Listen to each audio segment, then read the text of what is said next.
ক্লাসে সব উত্তর জানার পরও কিছু স্টুডেন্ট উত্তর দিতে ভয় পায়। অনেক সময় সমস্যাটা জ্ঞানে নয় বরং তার আত্মবিশ্বাসে। তো অনেক স্টুডেন্ট আছে যে পড়াশোনায় ভালো করেও নিজের উপর বিশ্বাসটা রাখতে পারে না। ফলে ক্লাসে উত্তর দিতে, প্রশ্ন করতে বা পরীক্ষায় নিজের সেরাটা দিতে দ্বিধা করে। একজন দক্ষ টিউটরের অন্যতম দায়িত্ব হলো স্টুডেন্টের ভেতরের আত্মবিশ্বাসটা তৈরি করা। তো টিউশন বিড়ি শিক্ষক, শিক্ষার্থী এবং অভিভাবক সিরিজের 154তম পর্বে আজকে কথা বলবো যে স্টুডেন্টের সেলফ কনফিডেন্স এটা কিভাবে আপনি গড়ে তুলবেন। তো ছোট অর্জনের প্রশংসা করুন, শুধু ফার্স্ট হওয়ার জন্য নয় বরং ছোট ছোট উন্নতির জন্য স্টুডেন্টকে উৎসাহিত দিন। এতে ছোট সফলতাগুলোই বড় আত্মবিশ্বাসের ভিত্তি তৈরি করে। আর প্রশ্ন করতে উৎসাহিত করুন।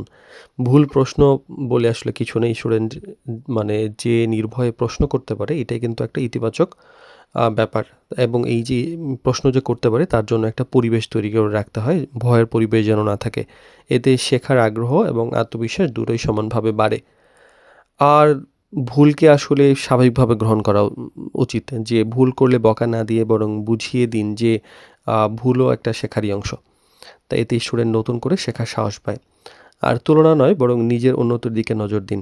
অন্য স্টুডেন্টের সঙ্গে তুলনা না করে বরং আগের অবস্থার তুলনায় তার কতটুকু উন্নতি হয়েছে সেটা দেখুন। এতে তার নিজের উপর আত্মবিশ্বাসটা বাড়বে। আর দায়িত্ব নেওয়ার সুযোগ দিন। ছোট একটা টপিক এক্সপ্লেন করা, কোনো একটা প্রবলেম সলভ করা বা নিজের মতামত প্রকাশ করার সুযোগ দিন।